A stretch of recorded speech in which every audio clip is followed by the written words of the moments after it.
नमस्कार मैत्रिणींनो, आज सकाळी मी असं काय उठून आवरून घेतला आणि हे बघा माझा हा नवीन ड्रेस आहे. मी तुम्हाला दाखवते कसा वाटला ते सांगा कमेंटमध्ये. आणि मस्त आम्ही जेवण करून घेतलं. तिथं मला दिसत असं चिकन बिकन काय तसं नाही आहे, काय बटाट्याची भाजी आणि भात आहे.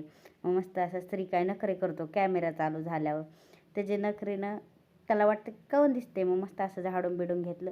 तुम्हाला मी असं सांगेन की ही आमची सिंगल रूम आहे म्हणून सगळं एकत्रच दिसणार तुम्हाला. तुम्ही म्हणत असाल सगळे एकत्र एकत्र कसं दिसते, भांडे पण तिथे दिसते. तर आमची सिंगल रूम आहे. मस्त अशी देवपूजा करून घेतली. आधी पेटपूजा केली होती कारण की मला भूक लागली होती म्हणून. तर मस्त असं रेडी झाले ना आम्ही गेलो भाभीच्या दुकानात बसण्यासाठी. तर बाहेर गेल्यावर त्याला रडू आवरत नाही कारण की आम्हाला दुकान दिसतं. मग गेले पैसे आणले मस्त दुकानला गेलात.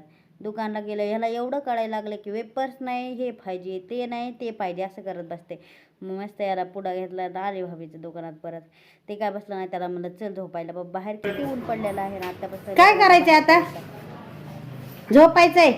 कुठं झोपायचंय? झोपा मग, झोपा, झोप ना. नाही श्रीला असतं मुगाची खिचडी केली होती, मग त्याला मुगाची खिचडी खायला घातली. ते कसा बोलताय बघा, त्याच्यानं नखरेच चालू. ए घाचल नखरे बघ ना किती छान छान आहे बघ ना. आगाऊपणा नाही करायचा. भेटूया नेक्स्ट ब्लॉग मध्ये. बाय. कट्टी मग तुझी कट्टी बोल नको मला.